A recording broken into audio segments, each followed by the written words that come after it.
जय हिंद दोस्तों, मैं महेंद्र शर्मा स्वागत करता हूं वन वर्ल्ड हिंदी में आपका। उम्मीद करता हूं आप खुश और स्वस्थ हैं। दोस्तों जैसा कि आप जानते हो, पाकिस्तान के इस सियासी भूचाल में कहीं ना कहीं पाकिस्तान के प्रधानमंत्री इमरान खान ने जो एक पाकिस्तानी आवाम को एक झूठ परोसा था, जिसमें सीधा सीधा कहा था कि अमेरिका ने एक लेटर जारी किया, जबकि उसमें था क्या वो कभी नहीं बताया। तो आज पाक मीडिया में एक एंकर है जो पैनलिस्ट भी है, उन्होंने सीधा सीधा विश्लेषण करके बताया कि आपका कुछ नहीं जाता, आप सिर्फ कुर्सी बचाने के चक्कर में रहते हो, जबकि पाकिस्तान की आवाम का अमेरिका क्या करेगा, क्योंकि ये देश सिर्फ और सिर्फ गुर्बत और भीख पे चलने वाला देश है। और क्या अब अमेरिका पाकिस्तान के लिए क्या रवैया अपनाएगा, इस चीज का अंदाजा ना ही तो इमरान खान को है, ना ही पाकिस्तान की आवाम को है, क्योंकि ये झूठ जो परोसा है पाकिस्तान की आवाम के सामने इमरान खान ने अमेरिका को लेके, क्या अब अमेरिका क्या नीति पाकिस्तान के खिलाफ अपनाएगा। तो कहीं ना कहीं पाकिस्तानी मीडिया डरा हुआ भी है, क्योंकि इसका सीधा सीधा असर अब आने वाले समय में पाकिस्तान पे होगा। तो दोस्तों देखिए डिबेट और कमेंट में अपनी प्रतिक्रिया जरूर दें। लास्ट में आपसे रिक्वेस्ट करूंगा, चैनल पे नए हैं तो चैनल को सबसे पहले सब्सक्राइब करें, लाइक शेयर कमेंट जरूर करें। दोस्तों जय हिंद, वंदे मातरम, भारत माता की। खान साहब, आप हकीकत नहीं है, पाकिस्तान एक हकीकत है। मैं एक हकीकत हूं, मेरे मुल्क के अवाम एक हकीकत है। आपने इंतहाई गैर जिम्मेदाराना गुफ्तगू जो की अमेरिका के हवाले से, शायद आपको तो उसका नुकसान न पहुंचे, लेकिन मेरे मुल्क को नुकसान इसलिए पहुंचेगा कि हमारे उनके साथ जो रिलेशनशिप हैं वो सिर्फ लेने देने की नहीं है। हम उनसे कारोबार करते हैं, तजारत करते हैं, असला खरीदते हैं, हम उनके साथ बहुत सारे वायदों में शरीक हैं। आप क्या साबित करना चाह रहे थे? आपको पता नहीं था? अब 4.25 साल आप यहाँ पे हुक्मरान रहे, आपने कौन सी इंक्वायरी करवाई उन ड्रोन हमलों के बारे में? आप इतने मुहब्बल वतन थे तो आपको तो फैसला कर लेना चाहिए था कि वो ड्रोन हमले किसने करवाए और कौन रिस्पॉन्सिबल था। आपने नहीं किया। और मैं हैरान हूं कि ये खत जो आपके हाथ में आया और जो आपने लिखवाया, मेरा ये इल्ज़ाम है कि आपने ये लिखवाया, और मैं इसकी तहकीकात का मुतालबा करता हूँ, आपसे भी करता हूँ और अफवाज पाकिस्तान से भी करता हूँ, और एक मिनट, और मैं नेशनल सिक्योरिटी के अरकान से भी करता हूँ जिनके सामने ये पेश हुआ। मेरा ये हक बनता है बतौर सिटीजन ऑफ पाकिस्तान कि मुझे पता लगे इस आदमी ने ये कब लिखा, किसके कहने पर लिखा, और इसका किस किस से रब्ता था, इसके साथ पिछले महीने 2 महीने में रब्ते किस किस के साथ थे, ये किसके बिहाफ पे लिखा गया, ये अब क्यों आपको ख्याल आया जबकि संडे को वोट ऑफ कॉन्फिडेंस होना है? इतना बेवकूफ ना समझिए। ठीक है, you are the prime minister till the day you are not voted out.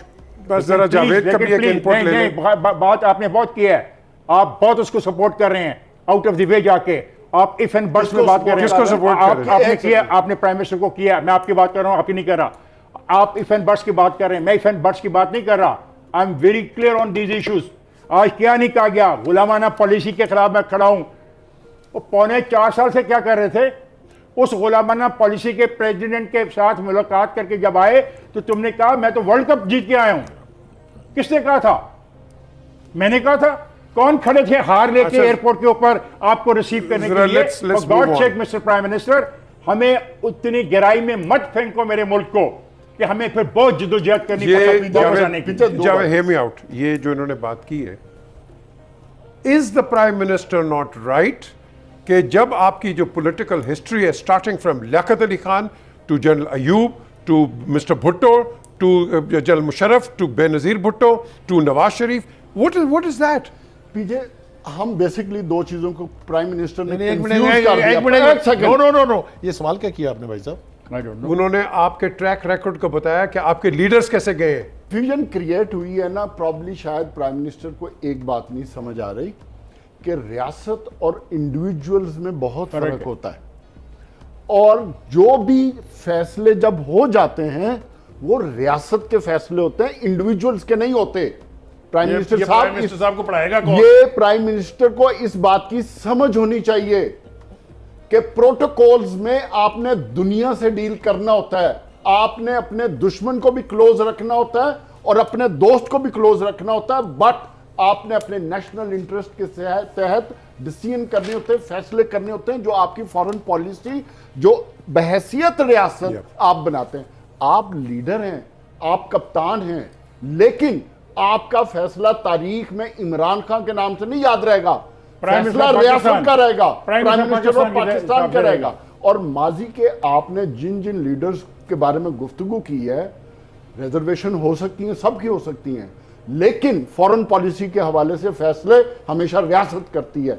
Please इस बात को याद रखो। साथ पीछे इंपॉर्टेंट बात यह है कि अगर ये मुरासला ठीक है तो मैं ये समझता हूं इसको एड्रेस होना चाहिए। अगर आज एड्रेस ना हुए तो फिर सवालात उठेंगे, आज भी उठेंगे, आने वाले वक्त में ही सवालात उठेंगे। और चूंकि ये अपोजिशन को टारगेट किया जा रहा है और लिंक किया जा रहा है, तो फिर आने वाली हुकूमत जो भी होगी उसको इस मुरासले का जवाब देना पड़ेगा। कॉन्सिक्वेंसेस, बिल्कुल कि जी, फाइनल वर्ड्स। अच्छा, मेरा फाइनल वर्ड तो यही है कि अगर हम सच में यकीन रखते हैं तो फिर हमें सच अफगान वार से शुरू करके डॉक्टर असद मजीद ख़ान के इस मुबैना ख़त तक जाना होगा, इसकी तहकीक करानी होगी। इसमें 10 साल लग जाएं, इसमें 15 साल लग जाएं, कोई फ़र्क नहीं पड़ता, क्योंकि मेरा जो प्राइम मिनिस्टर है वो मुझे सच बोलने की तलकीन करता है। वो मुझे समझाता है कि झूठ नहीं बोलना, ग़ुलामी नहीं करनी, किसी के नीचे नहीं लगना, बाइज़्ज़त ज़िंदगी गुजारनी है। तो इन सब चीज़ों के लिए हमें जो बाइज़्ज़त ज़िंदगी हम नहीं गुजार पाए, उसमें जो लोग मुलव्वस हैं, जो अफराद मुलव्वस थे, उनके नामों का हमें पता होना चाहिए। ये 4-5 नाम जो इसने रट लिए ना, नवाज शरीफ का ख़ानदान और आसिफ ज़रदारी, सिर्फ ये लोग नहीं है। इनकी हैसियत क्या है? इनकी 2-1 कोठियाँ होंगी, 4 कोठियाँ होंगी लंदन में। भाई, जिस बात का तुम हवाला दे रहे हो ना, जिस अमेरिका का तुम्हें बड़ा दुख हो रहा है और तुम्हें वार ऑन टेरर अब बहुत याद आ रही है, तारीख में अगर गए तो ठेस पहुंचेगी और उसमें आप भी नहीं बचेंगे। डू यू रिमेंबर कि आप मुशर्रफ के एजेंट थे? आपको याद है कि आपने रेफरेंडम में उसका साथ दिया? आपको पता है कि आप उसको सपोर्ट करते थे? तो ऐसा ना करो। मेरा ख्याल है कि बात जावेद ने जो कही है ये दुरुस्त है। इस सोसाइटी को मज़ीद पोलराइज मत करो। और ये जो तुम इतवार को धमकी दे रहे हो ना नौजवानों को, और ये जो वार्निंग दे रहे हो ना, ये तारीख़ तुम्हें बदनाम करेगी, तारीख़ तुम्हारे मुंह पे कालक मल देगी। खुदा से डरना चाहिए और अल्लाह से खुदा से डरना चाहिए और ऐसी बड़ी बातें नहीं करनी चाहिए। देखें, बात यह है कि हमारे मुल्क के मसाइल बहुत हैं, हमारी इस कौम में गुर्बत बहुत है, महंगाई के मसाइल हैं, रोज़गारी के मसाइल हैं, और जिस तरह की पोलराइज्ड हम हो चुके हैं, इस पोलराइजेशन के साथ हम ना तरक्की कर सकते हैं, ना हम अपने मसाइल को हैंडल कर सकते हैं। तो बहैसियत प्राइम मिनिस्टर मैं ये समझता हूं कि चूंकि आप अब हुकूमत हैं, इस बिटरनेस को ख़त्म करें, सारों को एक पेज पर लेकर आए। अगर मुतहदा अपोजिशन एक पेज पर इकट्ठी हो सकती है तो आप क्यों नहीं हो सकते? नवाज शरीफ और आसिफ जरदारी ने एक दूसरे के खिलाफ क्या कुछ नहीं किया।